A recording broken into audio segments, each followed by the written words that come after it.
Hello guys, कैसे हैं आप लोग। आई होप आप सब खुश रहे हों, अच्छे रहे हों। तो देखिए, स्वतंत्रता की ओर। धनी को पता था कि आश्रम में कोई बड़ी योजना बन रही है, पर उसे कोई कुछ ना बताता। वे सब समझते हैं कि मैं 9 साल का हूँ, इसलिए मैं बुद्धू हूँ। यानी बुद्धू बोलते हैं बेवकूफ़ हूँ, ठीक है। पर मैं बुद्धू नहीं हूँ। धनी मन ही मन बड़बड़ाया। धनी किसी बच्चे का नाम है इसमें, ठीक है, जो 9 साल का है, जो ये दिख रहा है तस्वीर में। धनी और उसके माता पिता बड़ी ख़ास जगह में रहते थे, अहमदाबाद के पास महात्मा गांधी के साबरमती आश्रम में, जहाँ पूरे भारत से लोग रहने आते थे, ठीक है। अहमदाबाद के पास महात्मा गांधी के साबरमती आश्रम में, जहाँ पूरे भारत से लोग रहने आते थे। गांधी जी की तरह वे सब भी भारत की स्वतंत्रता के लिए लड़ रहे थे। जब वे आश्रम में ठहरते तो चरखों पर खादी का सूत काटते, भजन गाते और गांधी जी की बातें सुनते, ठीक है। और मैं बताता हूँ चरखा कैसा होता है। देखिए, ये होता है चरखा, ठीक है। स्वदेशी अभियान चला था उस वक्त, इसलिए सुनते। उसके बाद गाइस हम आगे बढ़ते हैं। साबरमती में सबको कोई ना कोई काम करना होता। खाना पकाना, बर्तन धोना, कपड़े धोना, कुएं से ठीक पानी लाना, गाय और बकरियों का दूध दोहना और सब्जी उगाना। धनी का काम था बिन्नी की देखभाल करना, ठीक। बिन्नी आश्रम की एक बकरी थी। धनी को अपना काम पसंद था क्योंकि बिन्नी उसकी सबसे अच्छी दोस्त थी।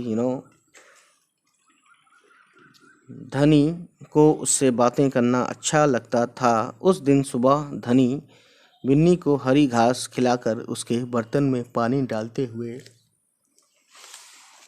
गाइस बोला, कोई बात ज़रूर है बिन्नी, वे सब गांधी जी के कमरे में बैठकर बातें करते हैं। कोई योजना बनाई जा रही है, मैं सब समझता हूँ। बिन्नी ने घास चबाते हुए सिर हिलाया, जैसे कि वो धनी की बात समझ रही हो। धनी को भूख लगी। कूदती फानती बिन्नी को लेकर वो रसोई घर की तरफ चला, ठीक। उसकी माँ चूल्हा फूंक रही थीं और कमरे में धुआं भर रहा था। अम्मा, थोड़ा बढ़ाते हैं आगे इसको। क्या गांधी जी कहीं जा रहे हैं? उसने पूछा। हंसते हुए माँ बोली, वे सब यात्रा पर जा रहे हैं, ठीक है। यात्रा? कहाँ जा रहे हैं? धनी ने सवाल किया। समुद्र के पास कहीं। अब सवाल पूछना बंद करो और जाओ यहाँ से, धनी। अम्मा ज़रा गुस्से से बोली, पहले मुझे खाना पकाने दो।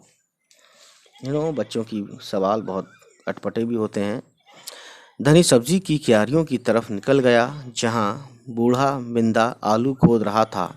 बिंदा चाचा, धनी उनके पास बैठ गया। आप भी यात्रा पर जा रहे हैं क्या? बिंदा ने सिर हिलाकर मना किया। उसके कुछ बोलने से पहले धनी ने उतावले होकर पूछा, कौन जा रहे हैं? कहाँ जा रहे हैं? क्या हो रहा है? ठीक है। बिन्दा ने खोदना रोक दिया और कहा, तुम्हारे सब सवालों के जवाब दूंगा, पर पहले इस बकरी को बांधो। मेरा सारा पालक चबा रही है। धनी बिन्नी को खींच कर ले गया। धनी जो बच्चा था, बिन्नी ये जो बकरी है, ठीक है, वो उसकी दोस्त है, मतलब ऐसा मान के चलिए, ठीक है। और पास के नींबू के पेड़ से बांध दिया। फिर बिंदा ने उसे यात्रा के बारे में बताया। गांधी जी और उनके कुछ साथी गुजरात में पैदल चलते हुए दांडी नाम की जगह पर, दांडी मार्च हुआ था, पर समुद्र के पास पहुंचेंगे। गांवों और शहरों से होते हुए, ठीक है, पूरा महीना चलेंगे, ठीक है ना। गांवों और शहरों से होते हुए पूरा महीना चलेंगे। दांडी पहुंचकर वे नमक बनाएंगे। नमक है ना, नमक यानी सॉल्ट जिसे बोलते हैं। धनी चौंक कर उठ बैठा। नमक क्यों बनाएंगे? वह तो किसी भी दुकान से खरीदा जा सकता है ना। काफ़ी मासूम सवाल था, मासूमाना अंदाज में, हाँ मुझे मालूम है, बिंदा हंसा, है ना। पर महात्मा जी की यह योजना है, यह तो तुम्हें पता ही है कि वह किसी बात के विरोध में ही यात्रा करते हैं या जुलूस निकालते हैं, है ना। हाँ मुझे मालूम है, बिंदा हंसा, पर महात्मा जी की एक योजना है, यह तो तुम्हें पता ही है कि वह किसी बात के विरोध में ही यात्रा करते हैं या जुलूस निकालते हैं, है ना। और सॉरी, दोबारा पढ़ दिया क्या मैंने। हाँ मुझे मालूम है, बिंदा हंसा, पर महात्मा जी की एक योजना है कि यह तुम्हें पता ही है कि वो किसी बात के। और सॉरी, हाँ बिल्कुल सही, मैं जानता हूँ यार। हाँ बिल्कुल सही, मैं जानता हूँ। वे ब्रिटिश सरकार के खिलाफ सत्याग्रह के जुलूस निकालते हैं, जिससे कि उनके खिलाफ लड़ सकें और भारत स्वतंत्र हो, यानी आज़ाद हो। ठीक है, स्वतंत्र मतलब आज़ाद। ठीक है, इस पर हो जाए। पर नमक को लेकर विरोध क्यों कर रहे हैं, यह तो समझदारी वाली बात नहीं है। ठीक है, बच्चे ने अपनी दिमाग लगाया। बिल्कुल धनी, बिल्कुल धनी, क्या तुम्हें पता है कि हमें नमक पर कर देना पड़ता है, यानी टैक्स। ठीक है, टैक्स। ये देखिए उस ज़माने की फ़ोटो है, ये बिन्नी और धनी, देख सकते हैं फ़ोटो में गाइस। अच्छा, धनी हैरान रह गया। नमक की ज़रूरत सभी को है, इसका मतलब है कि हर भारतवासी, गरीब से गरीब भी यह कर देता है, यानी टैक्स देता है। बिंदा चाचा ने आगे समझाया। ठीक है, लेकिन यह तो सरासर अन्याय है। ठीक है, यानी अन्याय बोलते हैं नाइंसाफ़ी। ठीक है ना। धनी की आंखों में गुस्सा था। हाँ यह अन्याय, यानी ये नाइंसाफ़ी है। इतना ही नहीं, भारतीय लोगों को नमक बनाने की मनाही है, यानी नमक नहीं बना सकते। महात्मा जी ने ब्रिटिश सरकार को कर हटाने की को कहा, पर उन्होंने यह बात ठुकरा दी। किसने? अंग्रेज़ों ने। ये अंग्रेज़ों के टाइम की बात है। गांधी जी उसी वक्त के थे, मतलब उसी वक्त थे। इसलिए उन्होंने निश्चय किया, यानी पक्का इरादा किया है कि वे डांडी चल कर जाएंगे और समुद्र के पानी से नमक बनाएंगे। गाइस, 1 महीने तक पैदल चलेंगे। धनी सोचकर परेशान हो रहा था, गांधी जी तो थक जाएंगे, वे डांडी बस या ट्रेन से क्यों नहीं जा सकते। गाइस, क्योंकि यदि वे इस लंबी यात्रा पर दांडी तक पैदल जाएंगे तो यह खबर फैलेगी, अखबारों में फोटो छपेंगी, रेडियो पर रिपोर्ट जाएगी और पूरी दुनिया के लोग यह जान जाएंगे कि हम अपनी स्वतंत्रता के लिए लड़ रहे हैं, और ब्रिटिश सरकार के लिए यह बड़ी शर्म की बात होगी। गांधी जी बड़े ही अक्लमंद हैं, है ना। धनी की आंखें चमकी। बिंदा ने हंसकर कहा, हाँ वो तो हैं ही। दोपहर को जब आश्रम में थोड़ी शांति छाई, धनी अपने पिता को ढूंढने निकला।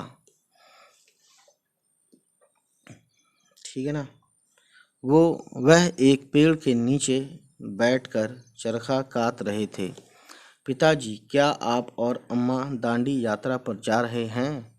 धनी ने सीधे काम की बात पूछी। मैं जा रहा हूँ, तुम और अम्मा यहीं रहोगे। ठीक है, मैं भी आपके साथ चल रहा हूँ। बेकार की बात मत करो धनी, तुम इतना लंबा नहीं चल पाओगे।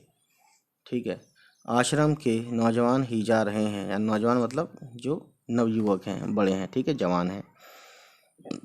धनी ने हठ पकड़ ली, यानी कि जिद पकड़ ली। मैं 9 साल का हूँ और आपसे तेज़ दौड़ सकता हूँ। ठीक है, और ये हैं गांधी जी की तस्वीर, देख सकते हैं बहुत अच्छे से। अब देखिए आगे कहानी क्या कहती है। ठीक है गाइस, धनी के पिता ने चरखा रोककर बड़े धीरज से, यानी बड़े आराम से समझाया, सिर्फ वे लोग जाएंगे जिन्हें महात्मा जी ने खुद चुना है। ठीक है गाइस, ठीक है, मैं उन्हीं से बात करूंगा, वह ज़रूर हाँ कहेंगे। धनी खड़े होकर बोला और वहां से चल दिया। गांधी जी बड़े व्यस्त रहते थे, उन्हें अकेले पकड़ पाना आसान नहीं था, पर धनी को वह समय मालूम था जब उन्हें बात सुनने का समय होगा। रोज सुबह वह आश्रम में पैदल घूमते थे। अगले दिन जैसे ही सूरज निकला, धनी बिस्तर छोड़कर गांधी जी को ढूंढने निकला। ठीक है ना। वे गौशाला में गायों को देख रहे थे। फिर वह सब्जी के बगीचे में मटर और बंद गोभी देखते हुए बिंदा से बात करने लगे। धनी और बिन्नी लगातार उनके पीछे पीछे चल रहे थे। ठीक है। अंत में यानी आखिर में गांधी जी अपनी झोंपड़ी की ओर चले। बरामदे में चरखे के पास बैठकर उन्होंने धनी को पुकारा, यहाँ आओ बेटा। धनी दौड़कर उनके पास पहुंचा। बिन्नी भी साथ में कूदती हुई आई यानी बिन्नी कौन? वही बकरी। ठीक है। तुम्हारा क्या नाम है बेटा? धनी। बापू, और यह तुम्हारी बकरी है? देखते हैं क्या कहते हैं।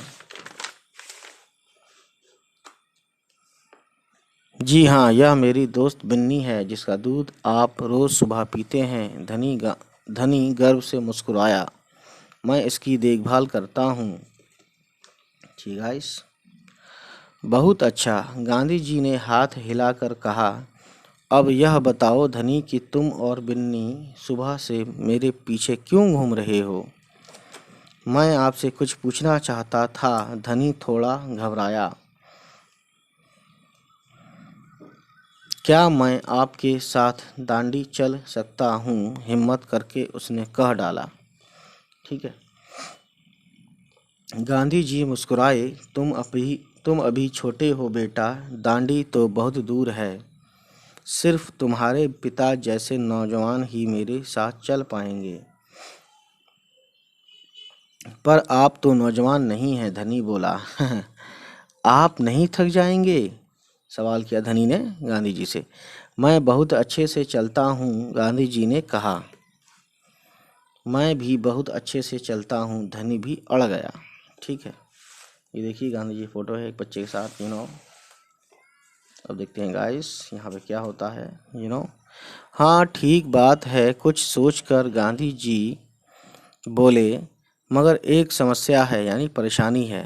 अगर तुम मेरे साथ जाओगे तो बिन्नी को कौन देखेगा? इतना चलने के बाद मैं तो कमज़ोर हो जाऊंगा। इसलिए जब मैं वापस आऊंगा तो मुझे खूब सारा दूध पीना पड़ेगा। ठीक है, जिससे कि मेरी ताकत लौट आए। यह बात तो ठीक है। बिन्नी तभी खाती है जब मैं उसे खिलाता हूँ। देखिए इस बच्चे को फंसा दिए गांधी जी ने, है ना। धनी ने प्यार से बिन्नी का सिर हिलाया। ठीक। और सिर्फ मैं जानता हूँ कि इसे क्या पसंद है। ठीक है गाइस, बिल्कुल सही। तो क्या तुम आश्रम में रहकर मेरे लिए बिन्नी की देखभाल करोगे? गांधी जी प्यार से बोले। जी हाँ करूँगा, धनी बोला। बिन्नी और मैं आपका इंतज़ार करेंगे। गाइस, और इस कहानी के लेखक का नाम है सुभद्रा सेन गुप्ता, और ये इंग्लिश में रही होगी, और इनका अनुवाद किया है यानी ट्रांसलेट किया है मनीषा चौधरी। ठीक गाइस, तो ये थी कहानी गांधी जी के ऊपर और बच्चे के ऊपर। तो चलिए फिर मिलते हैं गाइस, होगी आपसे मुलाकात फिर नेक्स्ट किसी वीडियो में। तब तक खुश रहें, आबाद रहें। Bye bye, take care.